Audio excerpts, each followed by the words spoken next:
பொய்யை தவிர வேறு எதுவும் சொல்லாத ஒரு முதலமைச்சரை நாம் பெற்றிருக்கிறோம். அமெரிக்காவுக்கு போனேன் என்பார், அவ்வளவு 1000 கோடி வந்தது என்பார். வெள்ளை அறிக்கை வெளியிட என்றால் வெளியிட மாட்டார். அது மரபல்லன்னு சொல்றாரு. மரபல்ல, நீ பேசுவதெல்லாம் பொய்யாக இருக்கிறது. வராததெல்லாம் வந்து நிற்கிறாய். 3 மாதத்திற்கு முன்னால் இங்கே போன் கம்பெனியில் பேசினால் அங்கே போய் தான் அதை இழுத்து கொண்டு வந்தேன். எல்லாம் பொய்யை தவிர தலையிலிருந்து கால் வரை நீ பொய்யாக இருக்கிறாய்.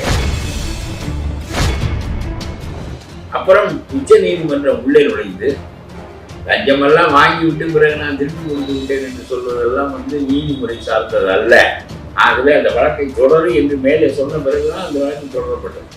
இவ்வளவு கேவலமான மனிதர்களை எல்லாம் தியாகி என்று நீங்கள் சொல்லுகிறீர்கள் என்றால் எல்லா பூத்தியாலும் கற்புக்கரசியாகி விடுகிறார். இதுதான் இன்றைக்கு நாட்டிலே உள்ள நிலைமை. எவ்வளவு கேவலமான மனிதர்கள். அயோக்கியனெல்லாம் யோக்கிய சிகாமணியாக போற்றப்படுவார். அவன் தான் பெரிய தியாகி என்றும் அவன் தான் இந்த நாட்டை காக்க வந்தவன் என்றும். எதற்காக பொன்முடியை 3 ஆண்டு தண்டிக்கப்பட்ட ஒருவனை எதற்காக நீ மந்திரியாக வைத்திருக்கிறாய்? யாரை அயோக்கியன் என்று நீ சொன்னாயோ அவனையே அடுத்த ஆட்சியில் வழக்கு போடுகின்ற போது அவன் ரொம்ப யோக்கியன், அவனை விடுதலை செய்ய வேண்டும் என்று நீ போட சொல்கிறாய். வழக்கு போட்டால் வேண்டும் என்றே போட்ட வழக்கு என்கிறாய். வேறு இடத்தில் இருந்தால் அவன் மீது வழக்கு போட வேண்டும். உன் கட்சிக்கு வந்துவிட்டால் அவன் யோக்கியன், தியாகி. இப்படிப்பட்ட ஒரு மனநிலையை 7 கோடி மக்களிடம் உண்டாக்கினால் இந்த நாகரிகம், இந்த பண்பாடு, இந்த ஒழுக்கமுறை இதெல்லாம் எப்படி வரும் தலைமுறையிடம்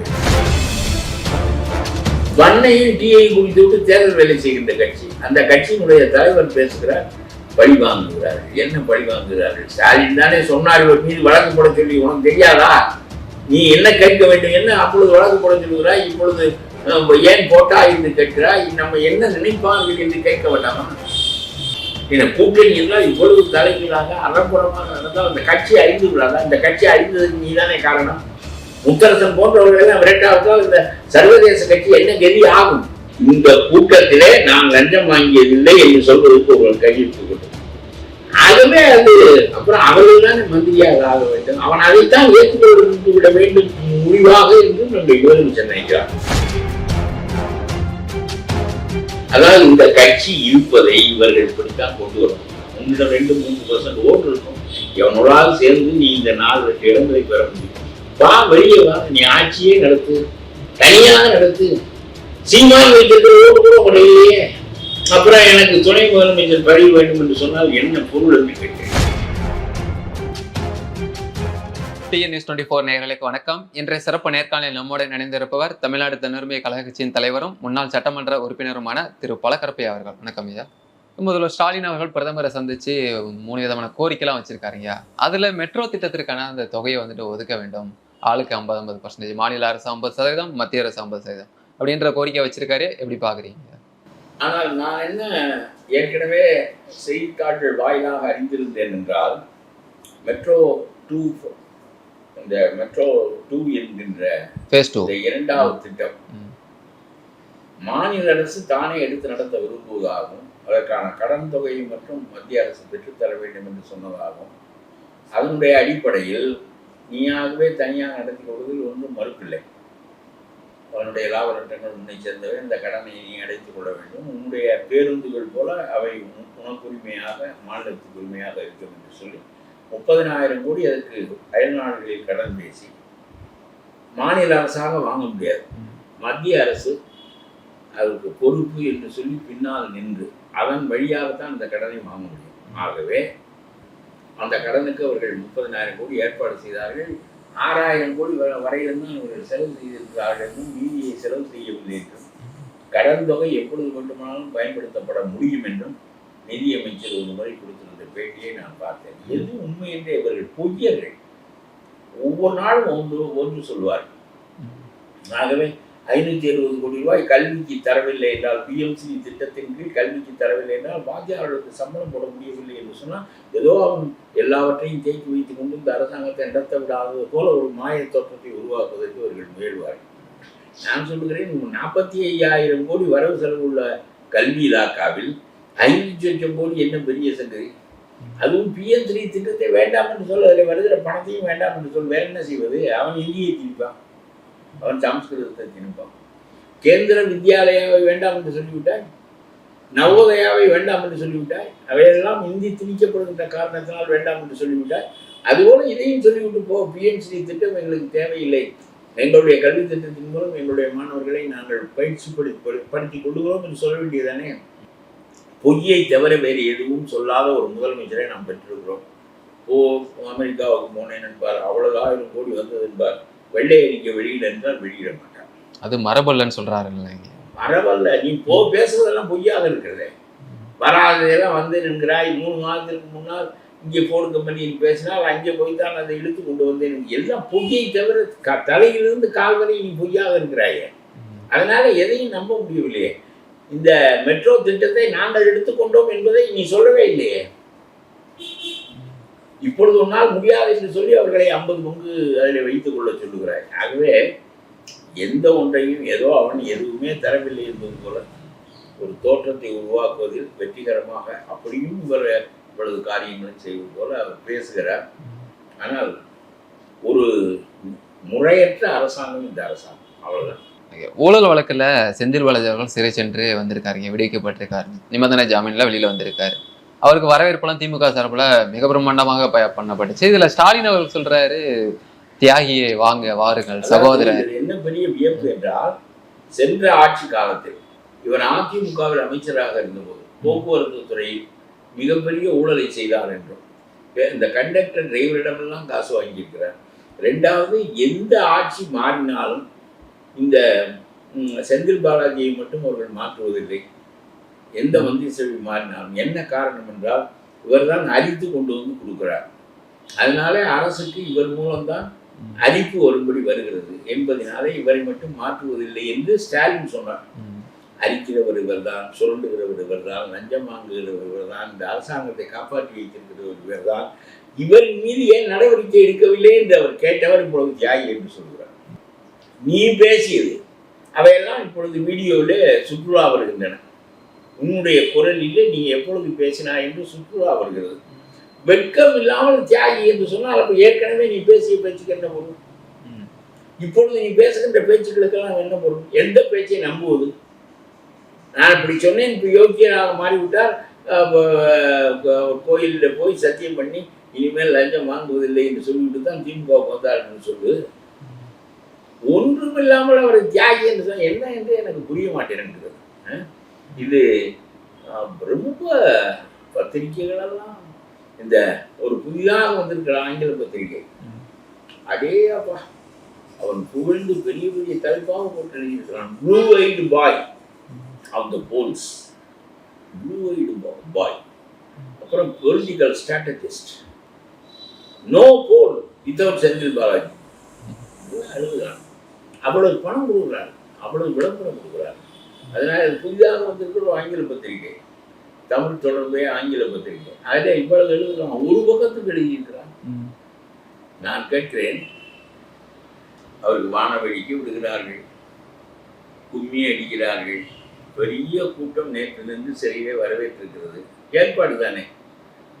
வானவெடிக்க விடுகின்றவனும் கும்மி அடிக்கின்றவனும் நீங்கள் உங்கள் வீட்டில் அடிக்க வேண்டும் ஒன்றாலும் அடிப்பான். ஒன்றும் அதில் சிரமம் ஒன்றும் கிடையாது. பெரிய வரவேற்பு என்பதை காட்டுவதற்காக நம்முடைய வீடுகளில் வானவெடிக்கை எடுத்தது போல அவர் சிறையில் இருந்து வருவது அவ்வளோ பெரிய காரியமாக இருக்குது. 1.5 ஆண்டுகள் இருந்துவிட்டு வந்திருக்கிறார்.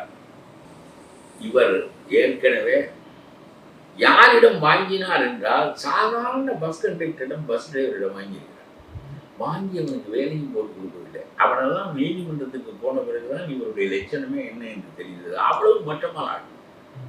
திருடனிடமும் ஒரு நியாயம் இருக்கும், லஞ்சம் வாங்குறவனும் ஒரு நியாயம் இருக்கும். லஞ்சத்தை வாங்கிவிட்டால் அந்த காரியத்தை செய்து கொடுப்பான். நீ செய்தும் கொடுப்பதில்லை. அவன் வழக்குக்கு போய் பிறகு வழக்கு நடந்து பிறகு அவனுக்கெல்லாம் பணத்தை திருப்பி கொடுத்து, அவனெல்லாம் நாங்கள் திருப்பி வாங்கிவிட்டோம், ஆகவே இனிமேல் எங்களுக்கு வழக்கில்லை என்று சமரசம் செய்து கொண்டு அப்புறம் உச்ச நீதிமன்றம் உள்ளே நுழைந்து லஞ்சமெல்லாம் வாங்கிவிட்டு பிறகு நான் திருப்பி கொடுத்து விட்டேன் என்று சொல்வதெல்லாம் நீதிமுறை சார்ந்தது அல்ல. ஆகவே அந்த வழக்கை தொடரு என்று மேலே சொன்ன பிறகுதான் அந்த வழக்கு தொடரப்பட்டது. இவ்வளவு கேவலமான மனிதர்களை எல்லாம் தியாகி என்று நீங்கள் சொல்லுகிறீர்கள் என்றால், எல்லா கூத்தியாலும் கற்புக்கரசியாகி விடுகிறார். இதுதான் இன்றைக்கு நாட்டிலே உள்ள நிலைமை. எவ்வளவு கேவலமான மனிதர்கள். அயோக்கியனெல்லாம் யோக்கிய சிகாமணியாக போற்றப்படுகிறான். அவன் தான் பெரிய தியாகி என்றும், அவன் தான் இந்த நாட்டை காக்க வந்தவன் என்றும், இந்த முத்தரசன் சொல்லுகிறார், இந்த வழக்கு பொய் வழக்கு, பொய் வழக்கா இல்லையா என்று போன ஆட்சி முறையில் ஸ்டாலின் என்ன பேசியிருக்கிறார் என்று கேட்டு தெரிந்து கொள். இந்த பாஜகவுக்கு எச்சரிக்கை, பொய் வழக்கு போடும் பாஜகவுக்கு எச்சரிக்கை. போன தடவை பாலாஜி மீது ஏன் வழக்கு போடவில்லை என்று எச்சரிக்கை, இப்பொழுது ஏன் போட்டா என்று எச்சரிக்கை. கேவலமாக நம்மை நினைக்க மாட்டார்களா என்பதே அவர்களுக்கு தெரியவில்லையே. குத்தியாலையெல்லாம் நாம் பத்தினி என்று சொல்ல வேண்டிய காலம் வந்து விட்டதுதான். இந்த நாடு கெட்டு போயிட்டது. அரசியலில் இருக்கின்றவன் வெகு வெளிப்படையாக இந்த முறையை ஏற்றுக்கொள் என்று சொல்லுவான். லஞ்சம் தான் வாங்குவோம், இப்படித்தான் நாடு நடக்கும், எல்லாருக்கும் பங்கிடுவோம், கூட்டணி கட்சிக்காரனுக்கெல்லாம் கொடுப்போம், பத்திரிகைக்காரனுக்கெல்லாம் விளம்பரம் கொடுப்போம், எல்லாத்துக்கும் பங்கு வைத்து கொடுப்போம், நாங்கள் பெரும்பணத்தை திரட்டி கொள்வோம், இந்த முறையை ஏற்றுக்கொள்ளும் என்று திமுக திராவிட மாடல் அரசு இதை வலியுறுத்துகிறோம். அவர்கள் எதற்காக இதை வரவேற்றார்? கருணாநிதியை ஆவண்ண ராஜாவும் கனிமொழியும் சிறையில் இருந்து வந்தார்கள் 1.5 ஆண்டுகள் டில்லி திகார் சிறைச்சாலையில். அது 1,70,000 கோடி ஊழல் செய்த வழக்கு. அதனாலே தான் ஆட்சியே மாறியது. மோடி ஆட்சிக்கே வந்திருக்க மாட்டார். ஆவண்ண ராஜா என்ற ஒரு மனிதன் செய்த ஊழலை சொல்லித்தான் மோடி ஆட்சிக்கு வந்தார். காங்கிரஸ்காரனுக்கு அறிவில்லை, இவனால் தான் ஆட்சி போனது என்று புரியாமல் இவனையே சேர்த்து கொண்டு தெரிகிறான். அவன் ஒரு வர்க்கம் கட்டவன் என்ன. ஆகவே அப்பொழுது கருணாநிதி வரவேற்க போகிறார் மகளை, ஆவண்ண ராஜாவையும் வரவேற்க போகிறார். அப்பொழுது சொல்லுகிறான், தாழ்த்தப்பட்டவன் என்றால் இவர்கள் பொறுத்து கொள்ள மாட்டார், அதனாலே படிப்பு நீதிமன்றம் கொண்டு போய் ஒரு அரசையே கவிழ்த்து விட்டால் ஒரு மைய அரசாங்கமே போய்விட்டது, தாழ்த்தப்பட்டவன். இது ஒரு பேச்சு. ஏதாவது ஒருவன் தாழ்த்தப்பட்டவன் அப்படின்னால் தாழ்த்தப்பட்டவனுக்கு முழு உரிமை உண்டு. அவன் லஞ்சம் வாங்கலாம், எதுவும் செய்யலாம். ஏன்னா தாழ்த்தப்பட்டவனை பற்றி போய் சொல்லக்கூடாது. அவன் 1000-2000 ஆண்டுகளாக ஏழ்மையில் இருந்தவன் இப்பொழுது புதிதாக அதிகாரத்தை பார்த்திருக்கிறான். அவன் கொள்ளையடிக்க வேண்டும் என்று நினைத்தால் அடிக்க விட்டால் என்ன என்பது அதனுடைய பொருள். இல்லாவிட்டால் தாழ்த்தப்பட்டவன் என்று சொல்வது. அந்த கக்கனும் தாழ்த்தப்பட்டவன் தானே. கொள்ளையடிப்பதில் தாழ்த்தப்பட்டவன் என்ன, மேற்ஜாதி என்ன, பிராமணன் என்ன, இதெல்லாம் இந்த நாட்டிலே நியாயங்களாக பேசப்பட்டன. அவருடைய மகன் பேசுகிறான். எதிர்கட்சியாக இருக்கிற போது இவன் மீது ஏன் வழக்கு தொடுக்கவில்லை, யாரை விட்டாலும் இவனை விடமாட்டார்கள், இவன் தான் உறிஞ்சி எடுக்கிறவன் என்று பேசுவது. பிறகு தன்கட்சி ஆட்சியில் மைய அரசு வழக்கு போடுமானால் பொய் வழக்கு விட்டு விட்டார்கள், பழி வாங்குகிறார்கள். என்ன பழி என்ன? அப்புறம் போன தடவை நீ எதற்கு நடவடிக்கை எடுக்க சொன்னாய், ஆகாரம் எல்லாம் கொடுத்தாய், இவர் எவ்வளவு செந்தில் பாலாஜி ஒழுங்கு செய்கிறார் என்று ரொம்ப கேவலமான ஆட்சி முறை போய்விட்டால் எப்படி நாடாளுவது? நான் சொல்கிறேன், நாட்டை ஆளுகின்ற 30 மந்திரியும் கொள்ளையடிக்கிறான், முதலமைச்சர் கொள்ளையடிக்கிறார் என்ற ஒரு நிலை இருந்தால், இதையெல்லாம் நியாயப்படுத்தப்படுகின்ற நிலை இருந்தால், ஒரு நம்முடைய நீதிமுறை சரியில்லை என்று நான் சொல்கிறேன். இங்கிருந்து 3 ஆண்டுகள் வெகுகாலம் 10-15 ஆண்டுகள் வழக்கு நடந்து தப்பித்தவறி பிறல் சாட்சிகள் இல்லாவிட்டால் எல்லா வழக்கையும் பிறல் சாட்சிகளாகி கெடுத்து விடுவார்கள். அதை வந்து கொடுக்க வேண்டியதை கொடுப்பார். இவன் நேற்று அப்படித்தான் சொன்னேன், இன்றைக்கு எனக்கு ஞாபகம் இல்லை என்று சொல்லிவிடுவோம். இந்த இன்னொரு பிறல் சாட்சி வழக்கு பொருள் நடந்து கொண்டிருக்கிறது. ஆனால் ஏதோ ஒரு வழக்கில் 3 ஆண்டு அவரையும் அவருடைய மனைவியையும் தண்டித்து விட்டார்கள். தண்டித்த பிறகு இதை போய் இங்கே நிறுத்தி வைத்து விட்டு வந்து மறுபடியும் மந்திரி பதவி வாங்கிவிட்டால், இவர்களை தவிர மந்திரிகள் ஆவதற்கு வேறு யாருக்கும் தகுதி இல்லை என்று ஏன் ஸ்டாலின் நினைக்கிறார் என்றால், இவனுக்கு தான் எங்கே இது உருவுவது என்று தெரியும். இந்த முறையை மக்கள் ஏற்றுக்கொள்கிறார்கள் என்று நம்புகிறார். நம்மை செருப்பாடு. பொது வாழ்க்கையில் இந்த முறையை எதிர்த்து மக்களிடம் ஒரு விழிப்புணர்வை உண்டாக்கக்கூடிய கட்சி கிடையாது. எதற்காக பொன்முடியை 3 ஆண்டு தண்டிக்கப்பட்ட ஒருவனை எதற்காக நீ மந்திரியாக வைத்திருக்கிறாய்? யாரை அயோக்கியன் என்று நீ சொன்னாயோ அவனையே அடுத்த ஆட்சியில் வழக்கு போடுகின்ற போது அவன் ரொம்ப யோக்கியன், அவனை விடுதலை செய்ய வேண்டும், இது வேண்டும் என்றே நீ போட சொல்கிறாய். வழக்கு போட்டால் வேண்டும் என்றே போட்ட வழக்கு என்கிறாய். வேறு இடத்தில் இருந்தால் அவன் மீது வழக்கு போட வேண்டும். உன் கட்சிக்கு வந்துவிட்டால் அவன் யோக்கியன், தியாகி. இப்படிப்பட்ட ஒரு மனநிலையை 7 கோடி மக்களிடம் உண்டாக்கினால் இந்த நாகரிகம், இந்த பண்பாடு, இந்த ஒடுக்கமுறை இதெல்லாம் எப்படி வருந்தலைமுறையிடம் இருக்கும்? அப்புறம் ஒரே ஒரு கருத்துக்கு கொண்டு விடுகிறார்கள். அது நல்லதோ கெட்டதோ, பணம் வைத்திருக்கிறவன் எல்லாம் பணம் வைத்திருக்கானா வெற்றி பெற்றவன், பணம் இல்லையா போட, பணத்தை எப்படி அடித்தான் என்பது கேள்வி இல்லை. லஞ்சம் வாங்கலாம், கொள்ளையடிக்கலாம், கூலிப்படையில அங்கே வைக்கலாம், ஒருத்தனை கொலை செய்து பணம் பெறலாம், என்ன மட்டுமானாலும் செய்யலாம். பணம் வைத்திருந்தா அதை பற்றி பேச்சுக்கள். அரசாங்கம் பணம் வைத்திருக்கிறது. அவனிடம் போதிய செலவு செய்வதற்கு பணம் இருக்கிறது. இந்த 7-8 கட்சி கூட்டணிகளும் ஒன்றும் உதவாத கூட்டணிகள். இந்த முத்தரசன் எல்லாம் சும்மா இதெல்லாம் பக்கிரி மாதிரி பாவாடையை பிடித்து கொண்டு செய்கின்ற ஒரு கேவலமானவர்களெல்லாம் தலைவர்களாக ஒரு கம்யூனிஸ்ட் கட்சிக்கு இருக்கிறார்கள் என்று அந்த கம்யூனிஸ்ட் கட்சி வைக்கப்பட வேண்டும். எவ்வளவு கொள்கையான கட்சி, எவ்வளவு அறிவான கட்சி, எவ்வளவு சிறந்த கட்சி, பணத்தையே மதிக்காத கட்சி, பண்ணையும் டீயை குடித்து விட்டு தேர்தல் வேலை செய்கின்ற கட்சி. அந்த கட்சியினுடைய தலைவர் பேசுகிறார், பழி வாங்குகிறார்கள். என்ன பழி வாங்குகிறார்கள்? ஸ்டாலின் தானே சொன்னார் இவர் மீது வழக்கு போட சொல்லி, உனக்கு தெரியாதா? நீ என்ன கேட்க வேண்டும்? என்ன அப்பொழுது வழக்கு போட சொல்லுகிறாய், இப்பொழுது ஏன் போட்டா என்று கேட்கிறாய்? நம்ம என்ன நினைப்பார்கள் என்று கேட்க வேண்டாமா? என கூட்டணி என்றால் இவ்வளவு தலைமையிலாக அறம்புறமாக நடந்தால் அந்த கட்சி அழிந்து விடாதா? இந்த கட்சி அழிந்ததுக்கு நீதானே காரணம். முத்தரசன் போன்றவர்கள் எல்லாம் விரட்டாவிட்டால் இந்த சர்வதேச கட்சி என்ன கதி ஆகும்? இவ்வளவு கேவலமாக பேசினால் நம்முடைய கம்யூனிஸ்ட் கட்சியை பற்றி என்ன நினைப்பாங்க? இவருக்கு என்ன தனிப்பட்ட முறையில் அடைய வேண்டியது இருக்கிறது? நான் கேட்கிறேன். கம்யூனிஸ்ட் கட்சியினுடைய பேராலே வருதுன்னு பேசுகிறார். ஸ்டாலின் இவன் அயோக்கியன், இவன் மீது வழக்கு போடு என்று சொல்கிறார். தன்னுடைய ஆட்சிக்கு வந்த பிறகு பழி வாங்கி விட்டார்கள் என்று சொல்வார். இவரும் சேர்ந்து பழி வாங்கி விட்டார்கள். அப்புறம் ஏற்கனவே ஸ்டாலின் சொன்னதனுடைய பொருள் என்ன? அப்பொழுது சொன்னது பொய்யா, இப்பொழுது சொல்வது பொய்யா? என்ன செந்தில் பாலாஜி எவ்வளவு பெரிய ஊழல் உலகத்தில் யாருக்கும் தெரியாது.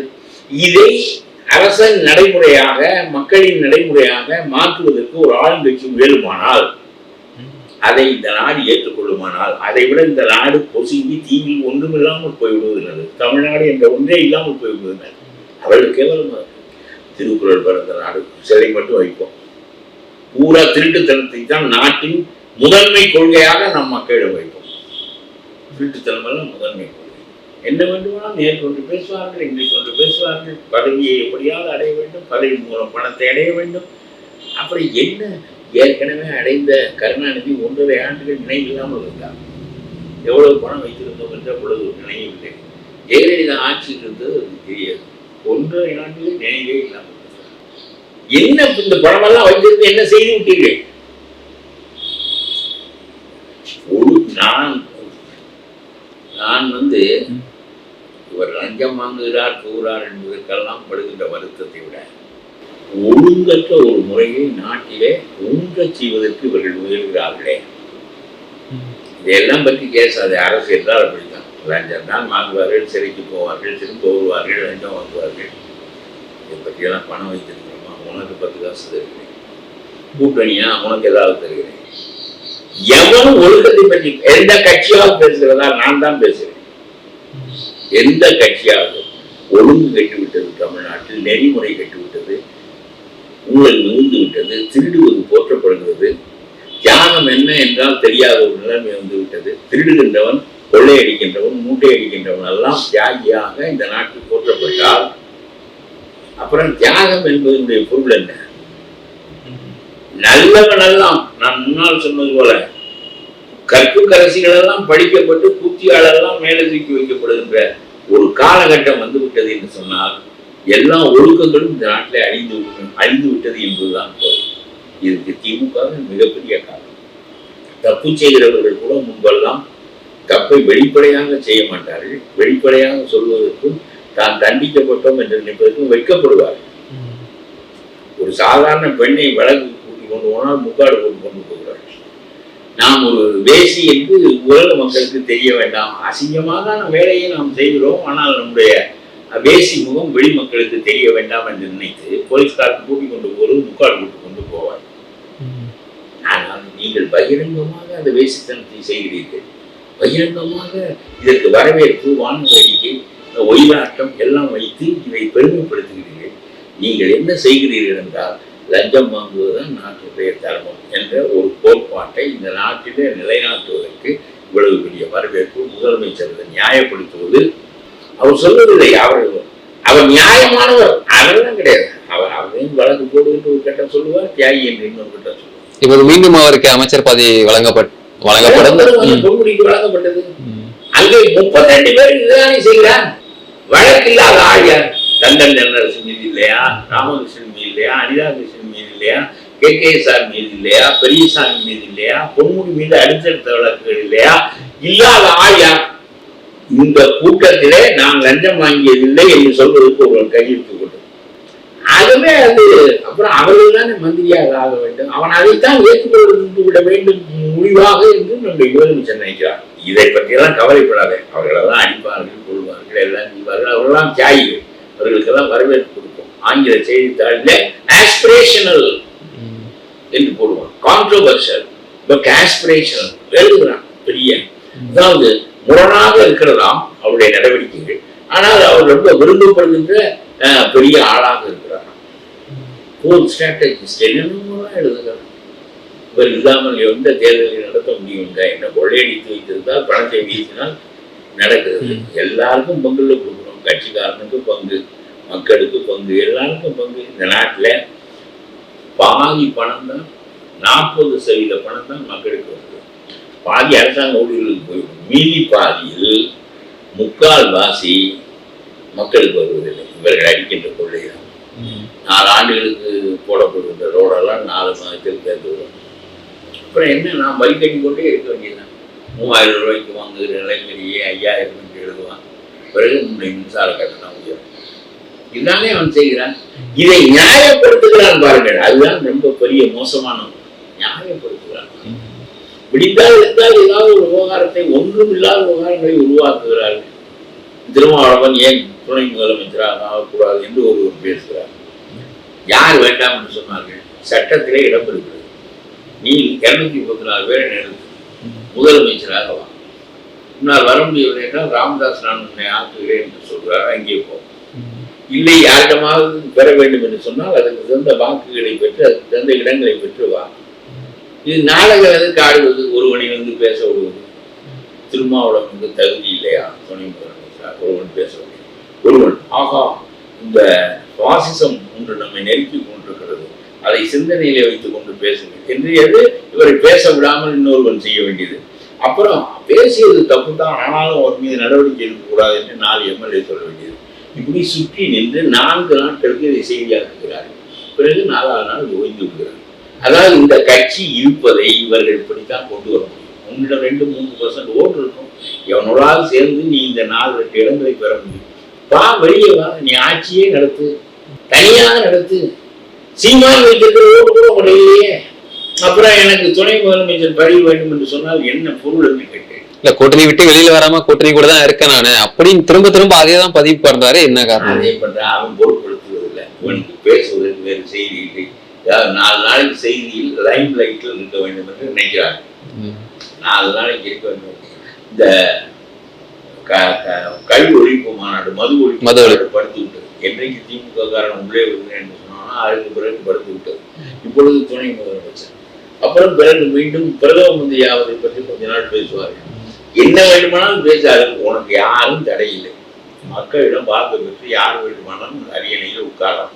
இதை பேசிக்கொண்டு எவனும் ஏன் இவருக்கு தகுதி இல்லையா, யாரையும் பார்த்து கேட்கிறாய், மக்களை பார்த்து கேடு. இவருக்கு தகுதி இல்லையா, ஏன் இவருக்கு வாக்களிக்காமல் மற்றவர்களுக்கு வாக்களிக்கிறீர்கள், அவர் தனித்து வருவார், இவரை ஆட்சிக்கு கொண்டு வருங்கள் என்று மக்களிடம் பேசு. நீ திமுகவை பற்றியே பேசி கொடுக்குறாங்க, அவன் எதுக்கு உணவு கொடுக்குறான்? கருணாநிதிக்கு பிறந்ததனால் ஸ்டாலினுக்கு கொடுத்தார்கள், ஸ்டாலினுக்கு பிறந்ததனால் உதயநிதிக்கு கொடுப்பார்கள், உதயநிதிக்கு பிறந்ததனால் இன்பநிதிக்கு கொடுப்பார்கள். உனக்கு என்ன அதில் வேலை? அந்த அரசாங்கத்தை தானே தாங்கி பிடித்துக் கொண்டு நீ திரிகிறாய். அவன் செய்கிற தப்புகளுக்கு தானே தாளம் போட்டு கொண்டு திரிகிறாய். எப்பொழுது நீ அந்த அரசாங்கத்தினுடைய தவறுகளை சுட்டிக்காட்டி இருக்கிறாய்? ஒரு செந்தில் பாலாஜி மாதிரி முழு அயோக்கியத்தனமான ஒரு மனிதன் அமைச்சராக இருப்பதற்கு தகுதியா என்று கேட்டாயா? அவனை நான் லஞ்சம் வாங்கினேன் திருப்பி கொடுத்து விட்டேன் என்று ஒப்புக்கொண்ட பிறகு அவனை தண்டிப்பதற்கு நான் 5 ஆண்டுகள் ஆகவே வெளியே வருகிறேன் என்று நீதிமன்றம் சொல்கிறது. என்ன நியாயம்? தொடர்ந்து பேசுவோம். நேர்காணல் கொடுத்தமைக்கு நன்றிங்க.